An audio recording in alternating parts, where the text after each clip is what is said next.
And do Tea Party members, do they know science, or are they a bunch of dummies? And why is our government investigating that? Yes, the government forking over almost $400,000, your taxpayer money, to study the cognitive ability of Tea Party members. And the researcher found the results, quote, surprising. It turns out, and perhaps to the great dismay of Tea Party critics, Tea Party members have a better scientific comprehension than non-Tea Party members. Another way to say it, they're smarter. Well, the study just highlighted in Senator Tom Coburn's latest 2013 Wastebook, and wait to hear more about the shocking waste in his book. But first, Tea Party member and former Congressman Allen West joins us. Congressman, how are you tonight, sir? How you doing, Greta? I feel a little bit smarter, that's for one thing. Well, apparently the government must have thought that you're a dummy, because all this money was spent to study it, and lo and behold, it turns out you know more science than non-Tea Party. Well, it's amazing that our federal government would spend almost, like you said, $400,000 to try to study the cognitive abilities of a certain segment of the electorate, in this case, constitutional conservatives. But I can tell you this. I have the cognitive ability to understand that Obamacare is going toward a death spiral, that it does not work, and it's not just the website. I have the cognitive ability to understand and be able to discern when the President of the United States is telling the truth or not telling the truth. And I have the cognitive ability to definitely not say anything such as we have to pass the bill in order to find out what is in it. So I think that perhaps that professor and that funding should have been pointed toward those people that are definitely failing the American taxpayers.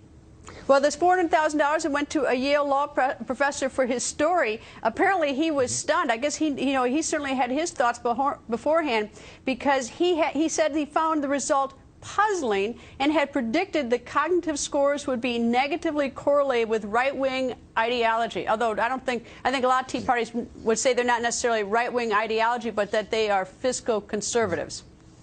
Well, you're absolutely right, and I think that when you look at deductive reasoning and the ability to have a rational assessment of the issues and come up with solutions, you know, the people that support the Tea Party, constitutional conservatism, you know, they believe in the founding principles of our founding fathers. And I guarantee you, when you look at the writings of Thomas Jefferson, George Washington, James Mason, Alexander Hamilton, John Jay, those founding fathers were brilliant men. And look at the documents that they produced. So I would find it unconscionable that people on the left would believe that just because you believe in our founding documents, the ability to understand and comprehend the Federalist Papers, that for some odd reason you're going to be, you know, somewhat, as you just said, a dummy or not have the right type of cognitive abilities. I think it's quite to the contrary, and I think that you will find that most Tea Party members are very astute. You know what I find, though, probably most shocking about it is the fact that it's taxpayer money to do this, and why taxpayers need this explanation or this study. I mean, what was the point of it? If the researcher had assumed that, for lack of better words, the Tea Party people were dummies in science, if that had been his assumption, was he trying to get that information so he could go out and say, aha, they are stupid in science, these Tea Party people? Was that the point? Well, absolutely. There was a nefarious intent there, without any doubt, to be able to come out. Because if this had been a different result, I can guarantee you that ABC, CBS, CNN, MSNBC, PBS, all of those alphabet soups of the mainstream media would be talking about this report. Instead, you don't hear a thing about it. But let me bring out one incredible point. What I find absolutely offensive is that we have a federal government, once again, with all of these billions of dollars of wasted money, and then they're going to turn to military retirees such as myself that gave, you know, 2 decades of my life, and others, and then also those who have been medically retired. Think about this film coming out, Lone Survivor, and Marcus Luttrell, who was medically retired U.S. Navy SEAL, and they're going to tell us that they're going to take $6 billion away from us. Instead, look at all this wasteful spending. That's offensive. And really, it's a curse upon every single person up there in Washington, D.C., in the House and Senate that voted to support that budget. It's the amount of waste, and you're going to hear a lot more about it. And studying the Tea Party's cognitive ability, of course, isn't the only thing that taxpayers have been buying lately. Congressman, thank you very much. And we bet not one of those items was on your holiday shopping list either, and you bought all of it. Little green man cartoons for NASA, red wine for the Chinese, they need red wine, a boneyard filled with abandoned planes, and that is just the tip of the iceberg. Senator Tom Coburn has made it his personal mission to get to the bottom of government waste. He joins us. Nice to see you, sir. Greta, good to see you. Thanks it is for having me. Horrifying. I mean, this book that you've written about all the government waste, it's stunning. Well, you know, I'm not amazed or shocked anymore. I know the stupid, incompetent things we do. What is even worse than that book is that the members of Congress aren't fixing it. I mean, you think about it. You know, people can pick at that book and say, well, that's just your philosophy. And you don't think that's an appropriate way to spend money. And I'd get them to actually ask them to think about it a different way. At a time when we're borrowing $750 billion a year, and we have almost an $18 trillion debt, is now the time, even if you think I'm wrong, is now the time to spend money on those kinds of things. The NSF granting a study to check the, I mean, why is that something that we need to do? Our problem is we're spending money that we don't have on things that we don't need. We don't need that study.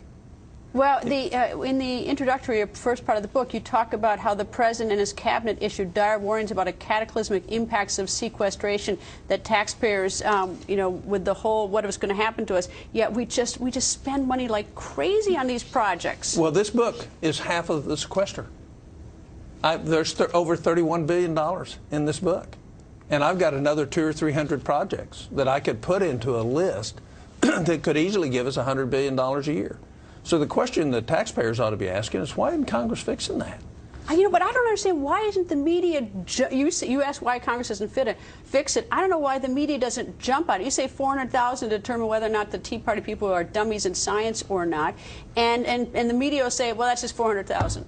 That's nothing, it's 400,000. Well, the way you get rid of $1 trillion deficits, $1 billion at a time. And so in that book that you have on your desk is $30 billion worth of stupidity and incompetence. Give me some examples. Well, great. Uncle Sam looking for romance on the web. Another wonderful study. Romance? Wait, we're paying for romance on the web? Yeah. We're studying it. Studying it, why? So the National Endowment of Humanities has spent $914,000 to look at romance on the web and romance throughout all romance novels throughout the world, not just here. And that's a study that they put forward. Now, maybe somebody somewhere ought to research that. Private money can do that. Sure. But should we spend $1 million doing that at a time when we're going belly up as a country? What else we have? The Fort Hood killer. Because the administration said that was workplace violence rather than a terrorist attack, we paid him over $250,000 all the time he was waiting trial. Meanwhile, we're cutting the money for the military. Yeah, we pay the guy that killed, what, I think 12 people and injured some 20 or 30 others. And we continued to pay him until he was convicted. He's not collecting money now. But had it been declared a terrorist incident, he wouldn't have gotten any money. But yet we made a decision to do that. So somebody, somewhere, made a stupid decision. You know, when you're yelling Allah Akbar as you kill American soldiers and civilians, that's not a workplace violence episode. That is a terrorist attack. So we had that. We spent $415,000 supporting wineries so they could sell red wine to Red China. So that's a private business. We're spending the money to support them to go over there and market their wares. And all of these are highly profitable vineyards that sell out their product every year. Is it possible to find out whose fingerprints are on these? I mean, who's putting these in? Well, that one came from the U.S. Department of Agriculture. But who asked for it? Well, you can't find that. As a matter of fact, one of the problems with the Obama administration, when we write a letter, we hardly ever get an answer. So we have no idea even who's asking for this. I can't tell you the individual, which comes to the other side of it. Where's the accountability? In other words, if you make a decision that wastes money, should you not be held accountable as a federal employee? I think so, but anyway, Senator, it's a great book, and once again, you know, I might tip my hat to. They can get it on the website, coburn.senate.gov. Great, thank you, sir. I'll put it on Greta Wire as well. All right. Thank you, sir. Thank you.